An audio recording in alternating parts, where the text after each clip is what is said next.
On today's show, the Atlanta Hawks are 3 games over 500 for the first time in more than 2 years. We'll get into how they did that with a blowout win on Sunday night and much more, and all that is on the way.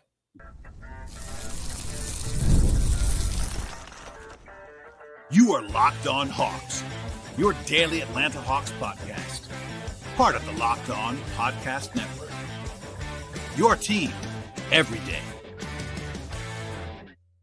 Hello, friends. Welcome to episode 1876 of the Locked On Hawks podcast. I am your host, Rowland, coming to you on a Sunday evening here at the end of December. And I want to encourage you, as I always do at the top of the podcast, make it your first listen each and every day here at Locked On Hawks. Please subscribe to the show anywhere you get your podcasts, including Apple and Spotify. Plus, like the video as you're watching it on YouTube. Tell your friends about the podcast, as well as subscribing and spreading the word about the show. We'll dive in today to most of what became a 136-107 win for the Atlanta Hawks up in Toronto. They truly bludgeoned the Raptors on this Sunday evening. It was their most lopsided win of the year at 29 points as far as the final margin. And honestly, the first true blowout win of the year for Atlanta here in game number 33. And also beyond that, it was the first time in more than 2 years. It's been since early December of 2022 that the Hawks were 3 games over 100. And that's not crazy, of course. 18-15 is nothing to write home about, but they've certainly outperformed a lot of the previous expectations nationally for the team so far through 33 games. And suddenly, as of tonight, the Hawks are the 5 seed in the Eastern Conference and only 1.5 games out of the 4th spot in the jam-packed East. So obviously some flexibility there. They're actually already on the road right now to the West Coast for a tough stretch of games. But with this winning streak, and the Hawks they've now won 4 games in a row in impressive fashion, they are turning some heads. I got some texts from people around the league today that were impressed with the Hawks, that were not affiliated with Atlanta, that just kind of know me from covering the league. People are like, hey, what's going on with the Hawks? Like, hey, they're playing really well right now, and they certainly are. Of course, it's the final game of the calendar year, 2024, so Happy New Year in advance to everyone listening to the podcast. The Hawks will not play again until New Year's Day out in Denver, but this is one where it was competitive for a while. They're at 14 points early in the game. It was only 6, though, before halftime after a big Raptors run right before the break. But after halftime, it was pretty much all Hawks. It was 72-49 after the break, including a bludgeoning in the third quarter from Atlanta. And look, this wasn't even the full Hawks roster. They had some pretty busy injury reporting, honestly. It was the same roster basically that played on Saturday in the home win for the Hawks, except for Okongwu came back and Larry Nance was out, as we'll get into later on in the podcast. But quite honestly, it was a very bad schedule spot for the Hawks. In fact, it was so bad that the Raptors, even on a long losing streak, were favored in this game in the betting market by the end of the tip-off process. And our friends at FanDuel had the Hawks as about a 1.5-point underdog because Toronto had not played since Thursday. And the Hawks had a pretty tough back-to-back. All the injuries, no Dyson Daniels in this game, no Bogey in this game, no Larry Nance in this game, etc. But, pretty quickly, it was like, all right, the Hawks are the better team. Can they hold on, not run out of gas, etc.? And clearly that was the case in this one. So I want to begin with the offense. When it comes to this game, they had a 124 offensive rating on the way to 136 points. Obviously kind of a fast-paced game, but still a very, very prolific offensive night for Atlanta. Their second most points of the season in raw point total, only behind the 141 they scored only 3 days ago in the win over Chicago. It was also a very fast-paced game. But 7 of the 8 guys who played in the regular rotation for the Hawks in this game scored 11 points or more. They were very balanced and impressive. They shot it well for sure in this game. Nothing crazy, though. Like, if all you knew was the Hawks won this game by 29 points and scored 136, it was like, all right, they shot the ball well. Well, they did, but it wasn't like the reason why they won the game. They actually were 48% from the field. That's just okay. 40% from 3 is obviously very solid, but nothing crazy there for Atlanta either. They got to the line 35 times. Very solid. They actually didn't make that many of them. They missed 9 free throws in this game. But it was the biggest blowout of the year for the Hawks. But it was only their 9th best shooting efficiency game. So they shot it well, better than average for sure. But that was not why they won this game by many points. Now, the real reason in a lot of different ways was the turnover margin. The Hawks did a good job taking care of the ball in this game. 15 turnovers is not crazy good, but certainly in a fast-paced game is totally fine for a team that's had some ball security issues in recent days. And we'll get into that in a second when it comes to the defensive side of the ball. But in the meantime, the Hawks were also good on the glass in this game. Offensively, 14 extra possessions on offensive glass in this one, and they had 35 break points. That's a lot. And actually, the Hawks ran a lot in this game. They actually weren't super efficient when they ran, but they were able to get out, get good looks, and force the pace to their own liking. And look, it helped that Trae Young was just absolutely awesome in this game. 34 and 10, it kind of undersells it how good he was in this one. He was plus 39 in the game for Atlanta, and he kind of juices everything with their offense. But yeah, overall, the Raptors are not a great defensive team by any means. Like, that's worth noting for sure. And they made life easier on the Hawks by turning the ball over ad nauseum in this game. But Atlanta did play very well on offense for most of the game, especially when Trae and Young were on the court. When it was not the bench units that were, it was a little bit clunky, we'll say, without Trae. But when Trae was out there, they were flying high and scoring at a very, very high level. Before I get to the defense, I kind of alluded to it there a second ago, but I have to just responsibly note that the Raptors were terrible in this game. And that's part of why the margin was where it was. The Hawks did play well. Very clearly, the Hawks played well in this game. But, Toronto is bad right now. They're 7-25 on the year, and they were not good in this one. In fact, like, pretty horrible at times, offensively in particular. But look, I say all that just to make sure that I noted it at some point. But Atlanta was good on defense in this one. They had a 98 defensive rating in this game. That is absolutely excellent, even in a blowout. It was their second best defensive rating of the season, only very, very narrowly worse than the awesome game where they actually beat Cleveland about a month ago in surprising fashion. But the Hawks were dominant defensively in this one. And the real kind of crazy calling card, the stat of the night for sure in this one, is that the Hawks had 22 steals in the game. Now, that is the first time the Hawks have had 20 steals or more since 1998. That is more than 25 years ago. They haven't had 20 steals. And then, again, they had 22 steals in this game. And the craziest part about that is, beyond just the sheer volume of that, the Hawks were playing in this game without their number one steals guy. In fact, Dyson Daniels is comfortably leading the league in steals this year. He didn't play in this game. And the Hawks had a near record steal total. Now, the record for the franchise is 23. So they were one shy of that. They had a chance at it in the fourth quarter, honestly. But that is a pretty wild performance as far as ball security or lack thereof from Toronto and havoc creation from the Hawks. And look, anytime you have that kind of prolific total, it's both teams. The Raptors were really bad taking care of the ball in this game, but the Hawks actually made their life miserable as well. So it was both sides doing that. And look, their season high this year was 16 steals, even with Dyson leading the league. They shattered that. The Hawks' season high in turnovers created coming into the night was 21. In this game, they forced, wait for it, 31 turnovers. 31 turnovers in the game, in addition to 8 block shots. Like, it was a total havoc creation fest for Atlanta, and that was the single biggest reason. While the offense was really awesome as well, but a lot of that kind of stemmed from the Hawks creating 30-plus turnovers, and that led to, I think, 30 points directly off turnovers. Like, the Hawks were juicing things and pushing the pace all night long. So all that's pretty crazy. Like, the Hawks ended up dominating the possession battle because of Toronto's ball security issues throughout the game. But the Hawks only really did one thing not very well in this game, and that was defensive rebound. The Raptors got a lot of second chance points in this one. But other than that, it was everything else was very good. They contested shots at a high level. The Raptors only took 24 threes in the game. That's a very, very good job by the Hawks running them off the line. Not a great shooting team by any means, but still, that's a notable number. And look, to me, it was just a complete performance from the Hawks. And they did it shorthanded, again, without at least 2 of their top 6 or 7 guys in Dyson and Bogey. Plus, they were playing without Nance. And Trae's been on the injury report for a while now. And importantly, one more time, the Hawks were underdogs in this game for a reason. Like, this was a bad schedule spot for the Hawks, and they didn't care at all, which is a good sign. That does not mean that those things never matter in the future either. Like, you don't want to disregard that. But the Hawks did play very well here. They put it all together. It's their 4th straight win. And look, they're looking like a pretty good team right now, like a playoff level team. And yeah, Hunter's been having a smile. We'll talk about him later on in the podcast. A lot went well in this game for Atlanta, but it was an impressive, resilient win. You end the calendar year on a high note. And also, you begin this long trip, their longest trip of the season, 6 games on the road. They're gone for 2 weeks in full. To win the first game in Toronto before you have to go out west is a very nice thing. Provides a floor, good vibes into 2 days off. It's all those things. So you don't want to overstate it, but certainly a very, very positive night at the office for Atlanta. And we'll get into how it kind of unfolded more in a second. Plus, injury updates. There was a surprise Larry Nance injury last night after I recorded the podcast. We'll get into that. Plus, Trae Young, how the game unfolded, and more. And all that's coming up in just one moment. Today's show is brought to you by Rocket RX. If you're ready to boost your confidence and take control in the bedroom, Rocket RX has the solution for you. Imagine feeling more prepared and performing at your best. Rocket RX makes it simple and stress-free. RocketRx offers FDA-approved treatments for erectile dysfunction at a lower cost than branded alternatives. No more uncomfortable doctor visits or pharmacy trips. Everything is delivered straight to your door in discreet, plain packaging. With RocketRx, you get trusted care from a real U.S. clinical team. Complete a quick and 100% online consultation. You actually get your free prescription today.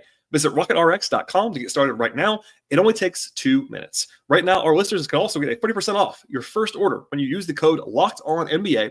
That is rocketrx.com and use the code LOCKEDONNBA. 30% off your first order at rocketrx.com. And one more time, that code is LOCKEDONNBA. 30% off your first order. Terms and conditions apply. RocketRx, better sex made simple. Okay, before we dive into kind of how this game unfolded, a couple of injury updates that happened that I would have normally kind of led with, but because the game was such a blowout in impressive fashion, I want to begin key on really that positivity. But a couple of injury looming things here. So one is that Bogdanovich has now missed 4 games in a row for Atlanta. With what this is, they keep listing it as a left lower leg contusion. Unless I missed something, I don't think I have. There's been no update beyond the injury report.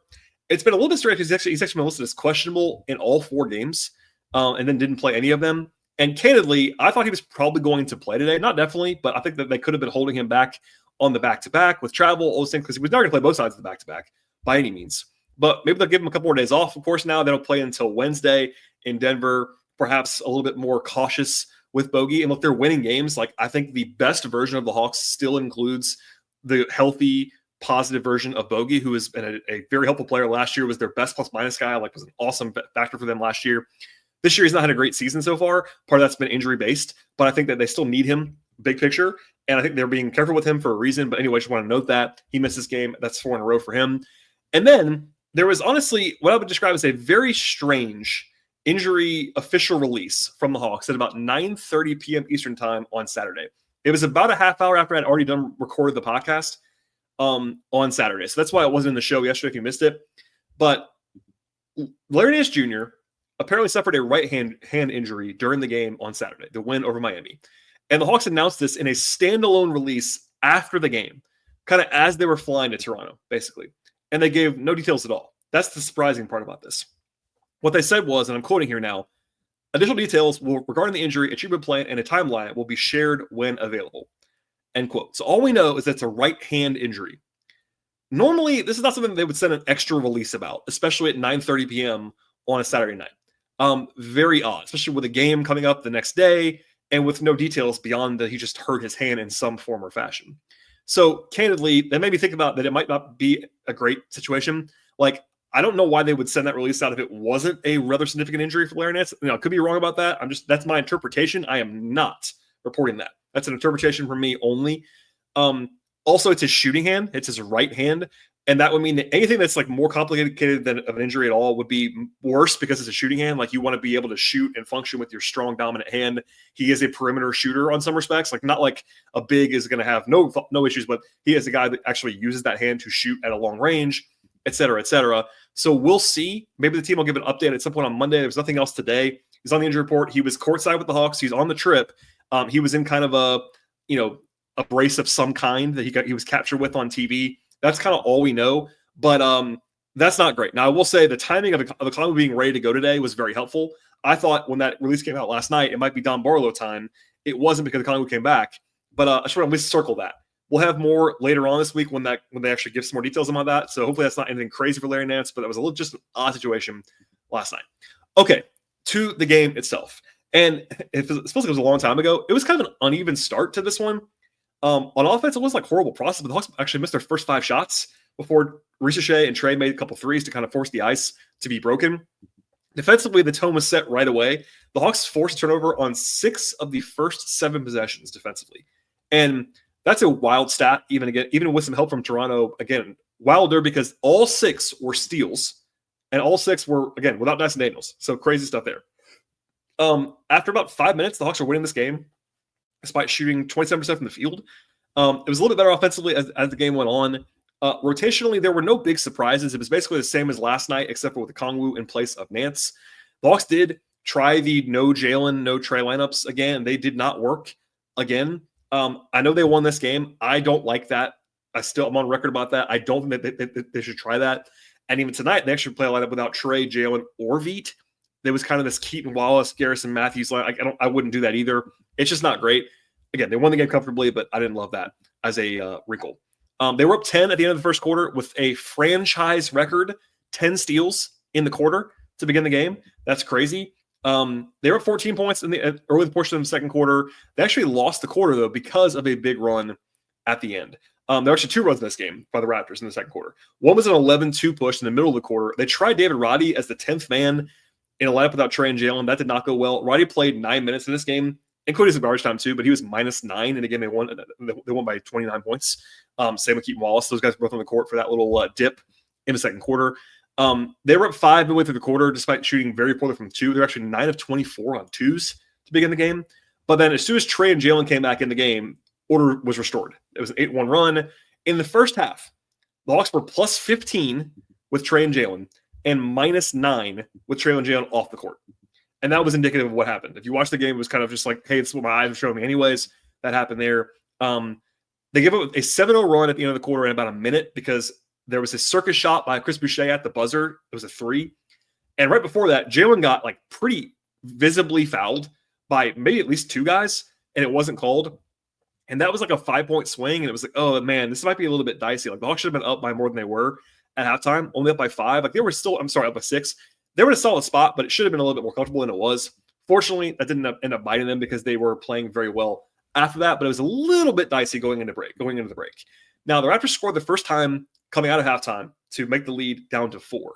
And then the Hawks had a 12-4 run with Jalen and Ricochet collided going into timeout. They were kind of just both wincing a little bit. They ended up staying in the game. No issues, hopefully, there. That was kind of a strange moment. But the offense was awesome. Early in the third quarter, they actually had 24 points in like 6 minutes. Trae was totally dominant in that stretch. 10 points, 3 assists. He threw a completely absurd pass to Jalen for a jump shot. He had 27 and 9 in 25 minutes. Like, he was just totally dominant in this game, and that was definitely punctuated in that third quarter.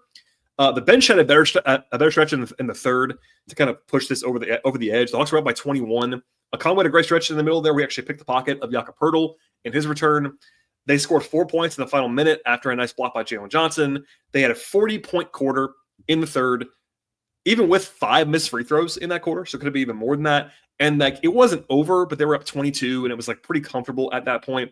And in the fourth, they scored 19 points in the first 5 minutes.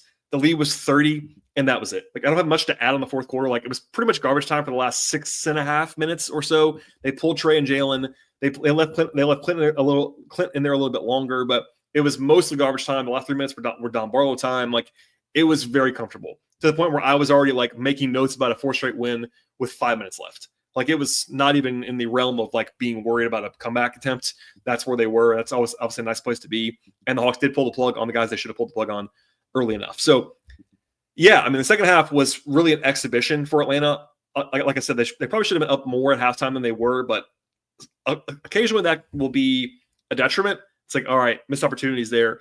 Instead of that, the Hawks just came out of the gate and put their pedal to the metal in the second half. And it was a very, very impressive performance, I have to say. Okay, we'll get into how the individual players broke down in this one, headlined by Trae, but also from DeAndre Hunter has been awesome for a while. They were really balanced in this game. More of that to come in just one moment.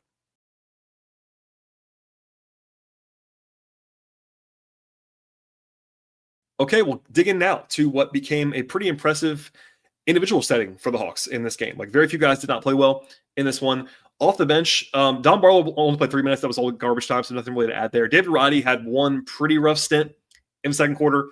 I don't know why they even tried him, to be honest, but like, it wasn't necessarily his fault, just kind of sloppy, wasn't great. Not much to add there either. Keaton Wallace, 16 minutes for him in this game, 9 points, 2 assists, 2 steals. Did make 3 threes. A couple of them were not in hugely consequential moments in the fourth quarter. I thought Keaton struggled at times in this one. I don't mean this in a negative way, I promise, but it is a reminder sometimes, especially for Hawks fans that might need one, because I think early in the season, people are getting carried away by Keaton a little bit. He's the 18th guy on the roster for a reason. Not necessarily 18th. I should say at least 15, 16, 17, 18, something like that. Bottom of the roster for a reason. Like, he's a very solid two-way guard. Very solid. But as a point guard, he's not really a point guard. As a primary initiator. Defensively, he's fine. But like, he's a guy in his mid-20s who's on a two-way contract. That's what he is, and he's a little bit stretched right now because they're having some injuries without Buffkin, without Daniels, et cetera, and the roster situation. But like, this is kind of what he is. He's overwhelmed sometimes. Like, he struggled a little bit in this game. Nothing wrong with that. But he's more of a plug-and-play option than it is like a high upside play for Atlanta. Elsewhere on the bench, Garrison Matthews, 11 points, 6 assists. Very impressive stuff there from Garrison. I thought his playmaking this year in general has been better, but that was a season high comfortably in assists for Garrison with 6 in this game. In fact, I'm checking right now. That might have been a career high for Garrison Matthews. I should check this before. But anyway, I thought he was quite good actually in this one. Yeah, actually was his career high in assists. Garrison Matthews, shouts to you. 6 assists in this game. He didn't shoot it well. So normally when Garrison doesn't shoot it well, he has a hard time. I'm not sure to say normally. Sometimes when he doesn't shoot the ball well, he has a hard time contributing. But he didn't in this game. He got to the line 6 times. He played solid defense. He was kind of havoc creating along with everybody else. Had 2 blocks. The passing was there as well. So like most of the time he's going to have to make shots. But I thought he was actually a positive in this game, despite the fact that he was 2 of 9 from the floor in the game. Okongwu comes back after a 5-game absence. I thought he looked good. Honestly, like we never really got an update on what the actual knee situation is. Just inflammation, maybe a little bit of rest for Okongwu. We'll see on that. But he looked normal physically in this one. Only played 18 minutes, which is probably on purpose on some level in this game. But 15 points in those 18 minutes, had 2 steals, had a block, 4 rebounds. He was 6 of 7 on 2s. Like, looked good to me. Like, and that's a good sign. I tweeted this earlier when he was just questionable, but even him being upgraded was a massive sign. Like, obviously, the timing with Nance being at least out tonight and at least maybe out for a little while longer, they need Okongwu. Like, that's not a breaking news situation. What the Hawks can't afford is to be without two of the 3 centers. Yes, they have Don Barlow. Yes, they have Mo Gay. But, like, I was weirdly encouraged before the game because Mo Gay was still in College Park. And I thought if Okongwu wasn't going to play, they would have wanted Mo Gay to go to Toronto. He didn't do that. Okongwu played, looked good, and that was a good sign. Obviously, the worry, at least the small worry, would be that maybe his knee flares up after this game, but I think he looked good during it. So knock on wood, and a positive night for him in his return.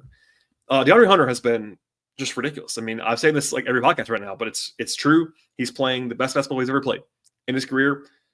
Full stop. In this game, 22 points on 8 of 12 from the floor, 2 of 3 from 3, 4 of 7 from free throw line, 3 steals, 2 assists, 3 rebounds, plus 11. 15 consecutive games now for DeAndre Hunter with 15 points or more. Wildly impressive. Franchise record. He's getting closer to the last few years record in the NBA. Tyler Hero had a stretch for Miami, I think 3 years ago, where he had 16 games in a row. So the Hawks, he's one away from that little mark. And by the way, I pulled the numbers now. In that stretch, 15 games, 22.6 points per game, 32% from the field, 49.5% from 3. Yeah, I mean, he's just playing incredible basketball. I'm saying it all the time, but they've done a good job keeping him in the role, like not overextending him. He played 22 minutes in this game. That's really good. Like you want to manage that. The knee history is the knee history. Like you're always worried about health with DeAndre, but right now he's playing physically. He's playing with confidence, shooting the heck out of the ball, and the results are fantastic. So he looks great.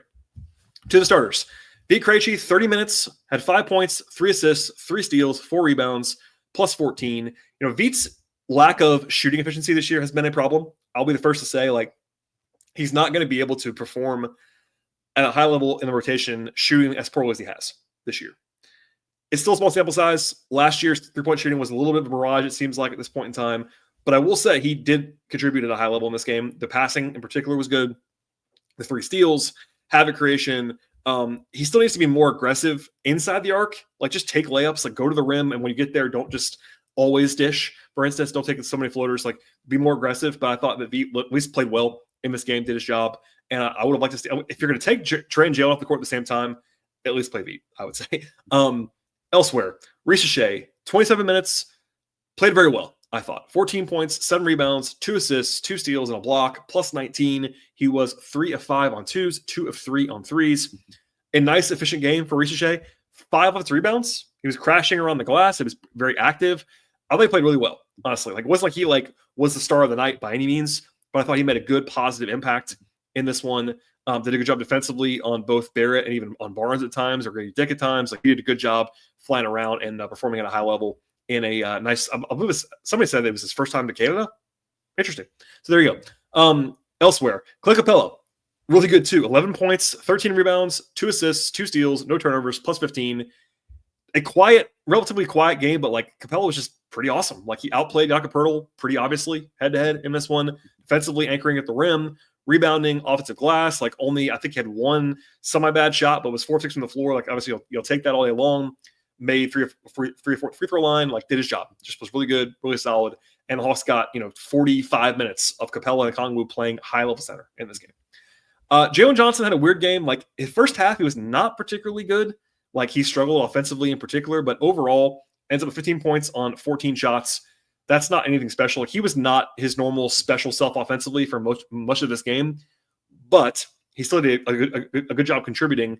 Also had a career high with 6 steals in this one. Obviously, it's only 1/5 of the total from the team, which is crazy, or 1/4 of the total from the team, but still 6 in this game, 3 assists, 4 rebounds, like plus 37. The Trae Jalen lineups were just totally dominant. So Jalen will have better individual games than this, but he ended up being fine. In the second half, he was definitely part of the solution. He was really good after halftime. First half, a little bit shaky, but hey, that's fine. He was due for one of these. He was checking a lot of boxes and was good overall.